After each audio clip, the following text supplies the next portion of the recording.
retornando aqui ao canal para fazer uma recapitulação, né, pessoal? Acho que é importante a gente lembrar da reforma da Previdência. Foi aprovada neste governo aí do senhor Jair Bolsonaro, que está terminando agora, né, pessoal? A gente espera que esteja terminando. Foi uma das maiores maldades já feitas com o trabalhador. Foi uma reforma encaminhada pelo Guedes e Bolsonaro ao Congresso e aprovada ali a toque de caixa já no primeiro ano do governo, lá em 2019, né, pessoal? Bom a gente lembrar alguns pontos, né, pessoal? Primeiro eu vou lembrar alguns pontos que não foram aprovados porque eram tão cruéis que nem o Congresso, dominado pelo Jair Bolsonaro, com o Centrão, com um orçamento secreto, teve coragem de aprovar as barbaridades que eles tinham incluído na redação original do projeto de emenda constitucional. A maior delas é a capitalização, né? Transformar a Previdência num sistema de capitalização, abandonando o sistema de previdência pública no modelo solidário, que é o que hoje a gente tem, né, pessoal? Instituído pela Constituição de 1988, que, em síntese, é um modelo que diz que todos contribuem, todos os trabalhadores, empresas e o próprio governo contribuem para um grande fundo hoje que custeará a previdência social no futuro, né? Esse é o modelo de solidariedade. Quando você trabalha, recolhe a sua contribuição, você não está recolhendo a sua contribuição só para ter a sua previdência, não é um investimento que você faz. Você contribui para um fundo, para um bolo que vai custear o sistema previdenciário e de seguridade social. Então, esse modelo de capitalização que eles tentaram impor na redação original caiu. O BPC-Loas havia uma previsão de aumentar a idade mínima para 70 anos de idade, ao invés dos 65 que a gente tem hoje, e diminuir o valor, que hoje é de um salário mínimo. Em algumas hipóteses, o BPC-Loas chegaria a R$ 400. Vejam bem a perversidade da proposta original. E outras questões, pessoal, que acabaram sendo aprovadas, como, por exemplo, a idade mínima para aposentadoria de 65 anos para homens, 62 para mulheres, tanto do setor público como privado, além de uma questão que aumenta essa idade a partir de 2024. A idade mínima aumentará a cada 4 anos, de acordo com a expectativa de vida da população medida pelo IBGE. O tempo de contribuição, que a reforma previdenciária praticamente extinguiu a aposentadoria por tempo de contribuição. No futuro, dificilmente alguém conseguirá se aposentar por tempo de contribuição. Ela passa, em primeiro lugar, passa de 15 anos para 20 anos, o tempo de contribuição mínimo. Antes da reforma se aposentava com 15 anos de contribuição, já era possível a aposentadoria, agora ela passou para 20. E se o trabalhador quiser receber o benefício integral, além da idade mínima, ele terá que contribuir durante pelo menos 40 anos. Então imagine essa situação, né, pessoal? Quem conseguirá se aposentar?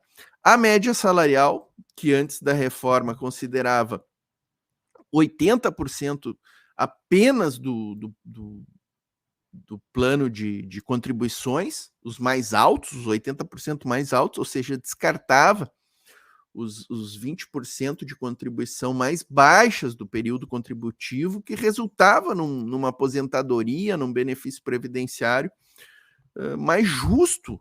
E agora não, agora é 100%, a integralidade das contribuições. As aposentadorias futuras, portanto, serão menores. Havia uma previsão que onerava os professores, essa questão também estava na PEC original de Paulo Guedes e Bolsonaro, foi derrotada no Congresso, a questão que penalizava professores, né? As aposentadorias rurais, pessoal, que também ficam majoradas a idade mínima.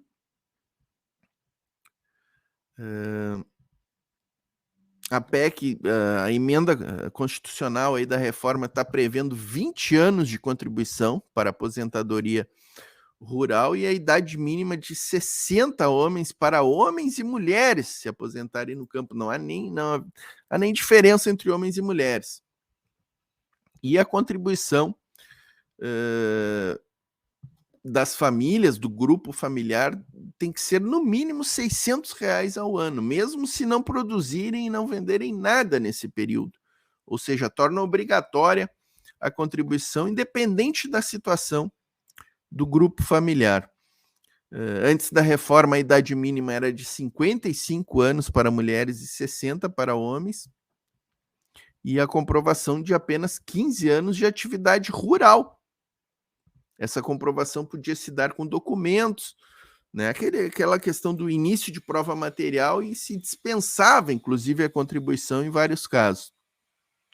Servidores públicos, que eu não vou nem elencar aqui todos os prejuízos que foram causados, talvez tenham sido os maiores prejudicados por essa reforma.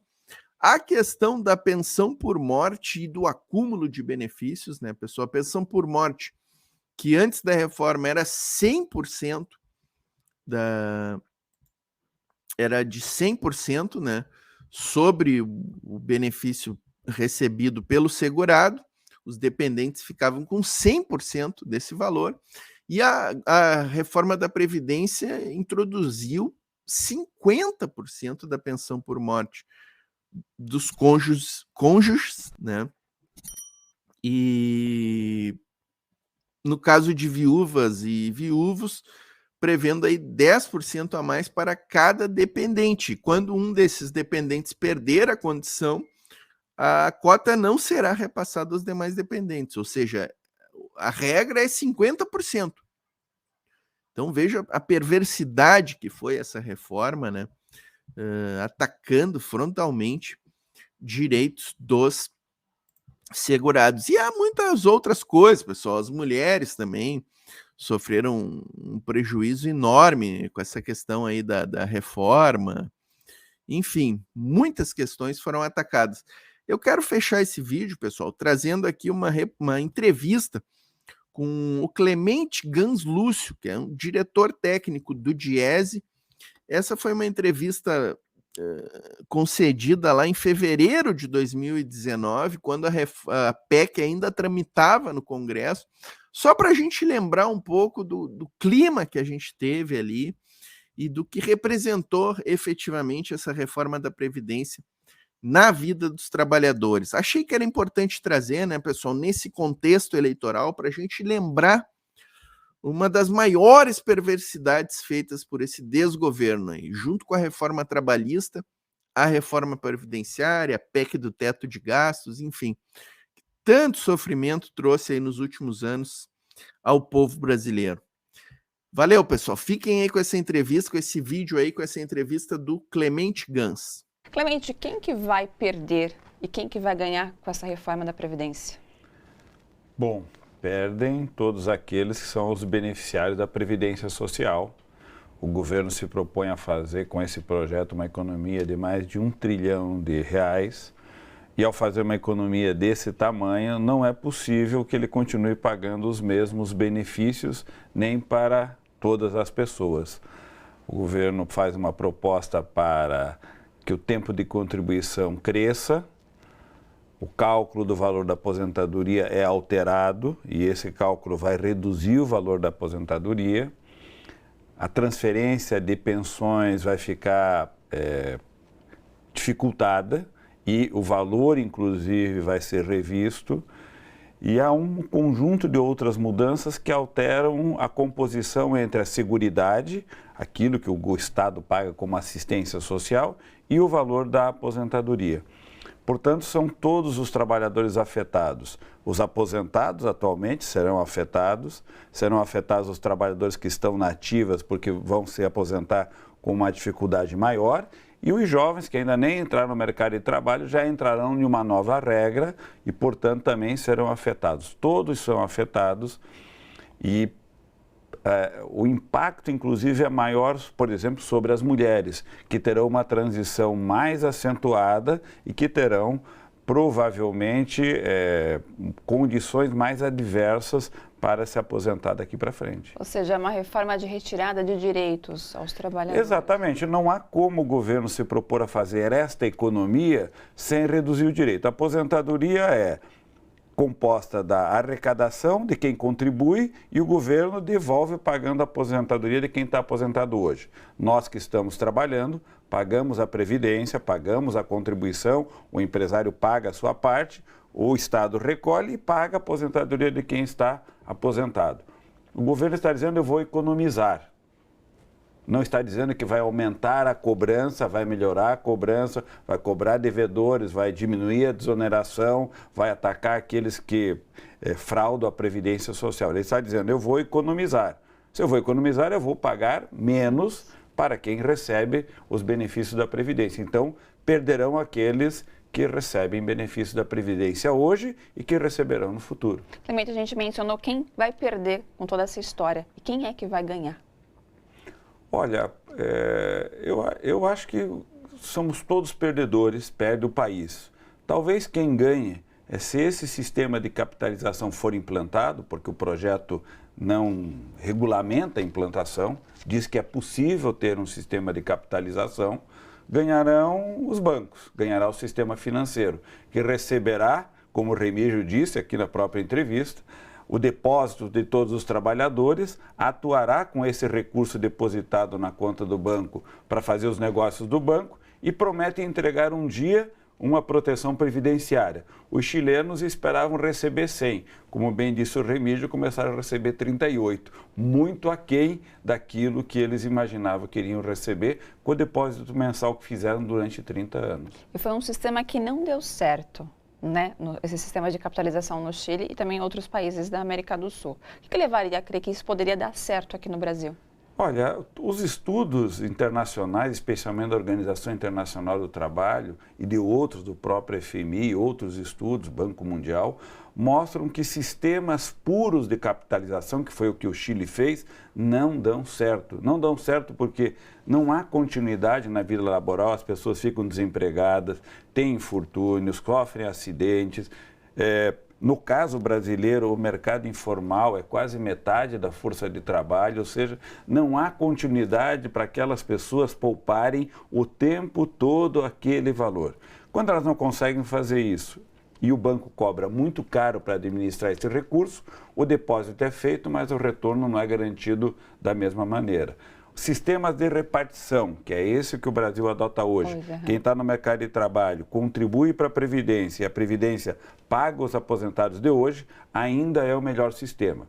Ele precisa ser aperfeiçoado, ele precisa ser permanentemente atualizado, as pessoas estão vivendo mais, o mercado de trabalho está mudando, tudo isso precisa ser recepcionado pela Previdência para pensar um sistema que tenha sustentabilidade.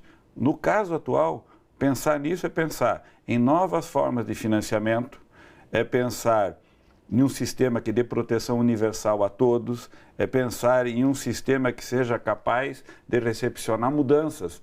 Mudanças como essa que o Barba acabou de comentar aqui. A Ford decide mudar sua estrutura produtiva. O que nós faremos com os 20, 25 mil trabalhadores que serão afetados? O sistema previdenciário vai precisar dar conta dessas mudanças no sistema produtivo, novas formas de financiamento, gestão mais adequada, coibir evasões, sonegação, desoneração.